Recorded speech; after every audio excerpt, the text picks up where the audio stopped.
नमस्कार। हमारे सामने एक 41 वर्षीय युवक की कुंडली, जिनका जन्म 27 सितंबर 1978 को 4:36 पर हुआ है। ये कुंडली कुंभ लगन की कुंडली है और चंद्रमा कुंडली का कर्क राशि में बैठा हुआ है। लगन के स्वामी शनिदेव हैं, राशि के स्वामी चंद्रमा हैं। कुंभ लगन की कुंडली है। लग्नेश सप्तम भाव में बैठकर लगन को देख रहा है। जब जब लग्नेश अपने से सप्तम में आता है तो ये एक वादी प्रतिवादी कहलाते हैं। लगन और सप्तम भाव, यानी लगन में आप हैं तो सप्तम में शत्रु स्थान है। अब इसको शत्रु स्थान कह लो, प्रोफेशनल स्थान कह लो, पद प्राप्ति भी कहते हैं इसे लोग बाग, और पत्नी स्थान भी कहते हैं। अधिकतर ये देखा जाता है लग्नेश का सप्तम भाव में जाना व्यक्ति की थोड़ी बहुत विवाह में विलंब कराने के कॉम्बिनेशंस दे देता है। जब लग्नेश शनि जैसा ग्रह हो, वो लगन को वापस देखे तो जीवन में व्यक्ति का स्वास्थ्य को अच्छा करता है, मान सम्मान को दिलाता है, व्यक्ति के अंदर इस प्रकार की काबिलियत को भरता है कि वो अपने जीवन में स्वयं के बल पर कुछ करने में सक्षम हो। यानी ये वो व्यक्ति है जो किसी भी परिस्थिति में के अंदर ढलकर अपने आप को कामयाब बनाने की क्षमताएं रखता है। लग्नेश का सप्तम में जाना हवाई यात्रा, विदेश यात्रा कराता है। जब शनि जैसा ग्रह सप्तम भाव में होता है, ऐसे लोग अपने जीवन में अन्य लोगों के लिए बहुत कुछ करते हैं, लेकिन जब उनके खुद के मान सम्मान की बारी आती है या उनको कुछ लगे कि हाँ भाई ये व्यक्ति ने कुछ किया है, इनकी कोई वाहवाही करे, तो उस चीज़ से संबंधित व्यक्ति को रिजल्ट नहीं मिलते। शनि जैसा ग्रह जब कुंडली के चौथे घर और चौथे घर के मालिक शुक्र दोनों को दृष्टि दे तो व्यक्ति के भीतर परोपकार की भावना आती है। व्यक्ति जीवन में चाहता है कि अगर कोई मेरे सामने ऐसा व्यक्ति हो जो असहाय हो, जिसका कुछ बस की ना हो, जिसका मैं कुछ भी हेल्प कर सकूं, तो वैसी स्थिति यहाँ शनि से दिखाई दे रही है।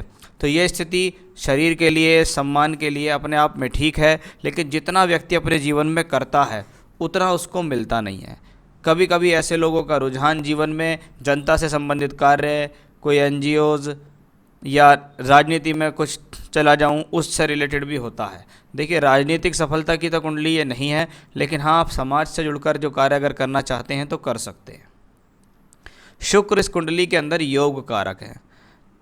शनि से दृष्ट हैं, मंगल के साथ हैं। योग कारक का मतलब है एक अकेला ग्रह जो आपके भाग्य को के लिए अच्छा है। जीवन में घर, मकान, ज़मीन, सुख साधन आपको दिलाएगा। आप जीवन में अपने घर परिवार की तरफ से भी कुछ ना कुछ पैतृक संपत्ति प्राप्त करेंगे। साथ ही साथ ये भी पक्की बात है कि आप अपने खुद के बल पर भी जीवन में अच्छी प्रोग्रेस करेंगे या जीवन में अपने बल पर मकान बना लेंगे। तो मंगल उसके साथ में है। मंगल दशमेश हैं और तृतीयेश हैं, यानी अपनी प्रोफेशनल लाइफ के लिए आपको छोटी मोटी यात्राएं करनी पड़ेंगी, शॉर्ट जर्नीज़, लॉन्ग जर्नीज़ करनी पड़ेंगी, क्योंकि ये मंगल प्रोफेशन का मालिक योग कारक शुक्र के साथ भाग्य स्थान में बैठा हुआ है। इसका मतलब व्यक्ति अपने भाग्य का स्वयं निर्माता है। वो अपने भाग्य को अपनी मेहनत से, साहस से, दौड़ भाग करके बना लेगा।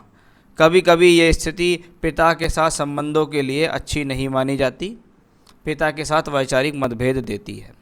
बृहस्पति और चंद्रमा का योग, कुछ लोग इसको भ्रम में डालते हैं कि ये गजकेसरी योग है, लेकिन गुरु चंद्रमा की युति कभी गजकेसरी योग नहीं कहलाती। ये गुरु चंद्रमा का योग है। ऐसे में व्यक्ति का जो स्वभाव है वो दानी, धार्मिक और सत्यवादी किस्म का होता है। यानी व्यक्ति के मन में किसी प्रकार का कोई लालच, कोई गंदी आदत, किसी के कोई धोखा या स्वार्थ को करके अपना फ़ायदा कर लो, दूसरे का नुकसान कर दो, ऐसा स्थिति उसके मन में नहीं आती। हाँ, ये अधिकतर देखा गया है कि चंद्रमा छठे घर में है और साथ में बृहस्पति हैं, तो जीवन में व्यक्ति को किसी न किसी प्रकार के लोन, कर्जा या किसी से पैसा उधार लेने की स्थिति अवश्य बन जाती है। उसको ना चाहते हुए भी जीवन में इन सब चीज़ों से गुजरना पड़ जाता है। बृहस्पति यहाँ धनदायक ग्रह है, धन कारक ग्रह हैं, लेकिन जब बृहस्पति उच्च का है लेकिन छठे घर में है, ये जीवन में पैसे से संबंधित परेशानी तो देता है। पैसा देता है लेकिन उतना नहीं देता, या इसको कह सकते हैं कि जब मुझको जीवन में ज़रूरत है तब मुझको पैसा नहीं मिल पा रहा है या पैसे से संबंधित तकलीफ़ मुझे हो रही हैं। सूर्य बुध राहु का संयोग कुंडली के अष्टम भाव में बना है। सप्तम भाव में शनि है। सप्तम भाव का मालिक सूर्य अष्टम भाव में बैठा हुआ है, यानी इसका मतलब है ये फिर से एक कॉम्बिनेशन है साझेदारी से संबंधित कामों में नुकसान होना, पत्नी के साथ थोड़ा तालमेल में कमी आना, विवाह के अंदर थोड़ा विलंब की स्थिति को भी दिखाने का कॉम्बिनेशन है। अष्टमेश बुध अष्टम में बैठा है, आयु के लिए अच्छा है, पैतृक संपत्ति प्राप्त हो जाएगी, पैसे के लिए अच्छा हो जाएगा। लेकिन अधिकतर ये देखा गया है कि जब बुध राहु के साथ हो जाता है तो व्यक्ति को अपनी बुद्धि, अपने डिसीजंस पर बड़ा कंट्रोल करना चाहिए, अपनी वाणी पर कंट्रोल करना चाहिए।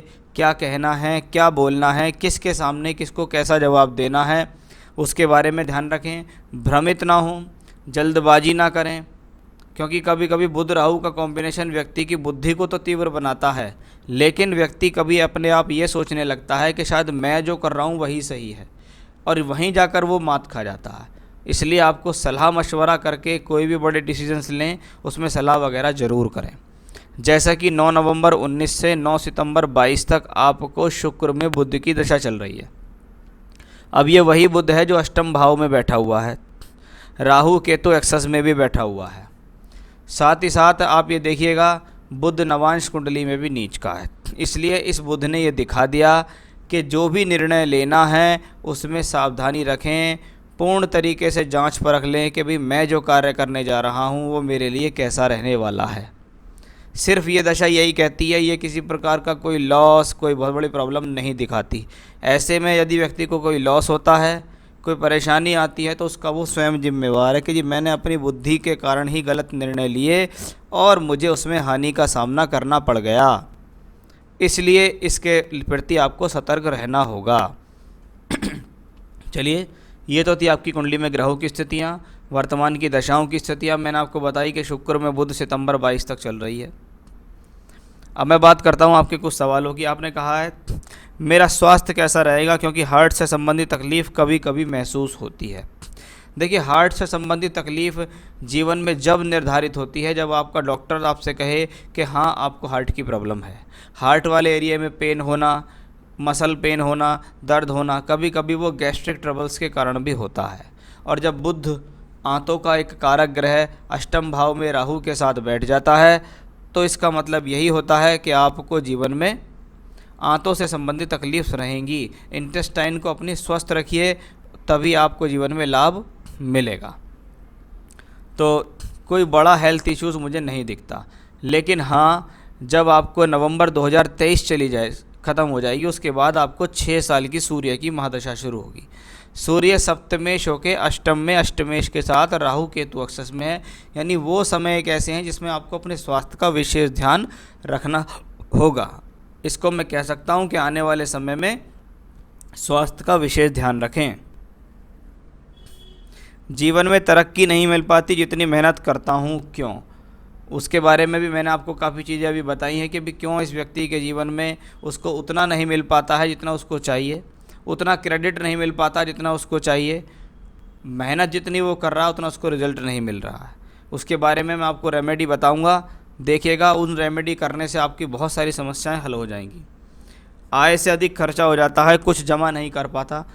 देखिए सर, इसको कुंडली के अतिरिक्त अगर अन्य चीज़ों पे डाल के देखें कि आज के समय में मियाँ बीबी और 2 बच्चे हैं अगर किसी के, और वो अपने एक घर के अंदर रह रहा है, तो 50,000 रुपये ये पता नहीं लगेंगे कि कहाँ चले गए।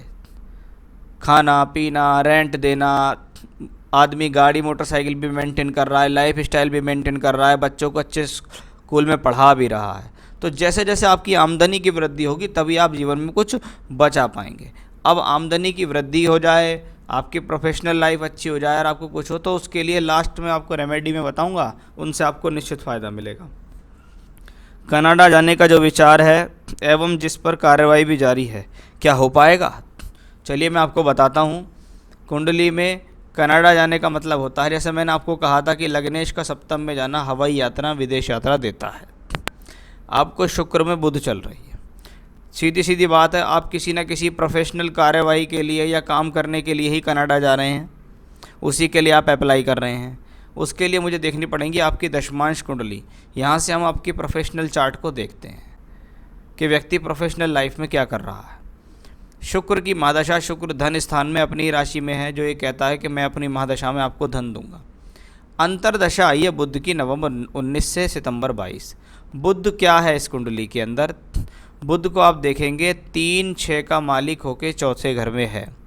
ऐसा भी संभव है कि आप जिस कंपनी के लिए काम करते हों वो आपको भेज दे, या आप किसी कंपनी के लिए ट्राई कर रहे हो तो आपका काम वहाँ हो जाए, क्योंकि बहुत अच्छी संभावना सितंबर 2022 तक इस कुंडली में बनी हुई है कि अगर ये व्यक्ति विदेश के लिए ट्राई करता है तो ये जाएगा। आप अपना प्रयास जारी रखें। शुक्र बुध में इस प्रकार के योग मौजूद हैं। एक ही बेटा है, नाम रुद्र है, सन 2009 8 मई।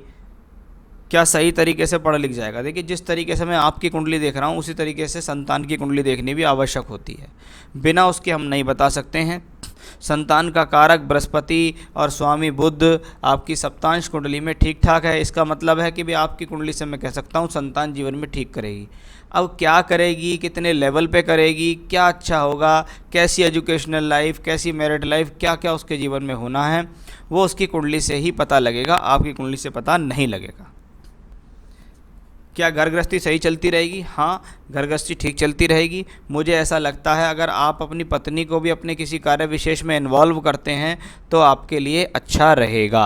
यानी मैं कह सकता हूँ ऐसे व्यक्ति की जो पत्नी है वो किसी प्रकार से सक्षम होती हैं कोई काम करके सोर्स ऑफ इनकम इकट्ठा करने की। अभी शुक्र में बुध सितंबर 22 तक है, फिर शुक्र में केतु आएगा, नवंबर 23 तक चलेगा। तो तब तक प्रोफेशनल लाइफ ठीक है, कोई मुझे बहुत बड़ी प्रॉब्लम दिखाई नहीं देती है। बहुत सोच समझ कर निर्णय लें, आराम से जीवन में आप निश्चित तरक्की करेंगे। उसके बाद आएगी सूर्य की महादशा। आपको देखिएगा नवंबर 23 से और 29 तक सूर्य क्या है, सप्तमेश होके छठे अष्टम में बैठे हैं। यानी वो समय थोड़ा वाइफ के साथ रिलेशन या वाइफ के साथ दूरी दिखाने का संकेत देते हैं।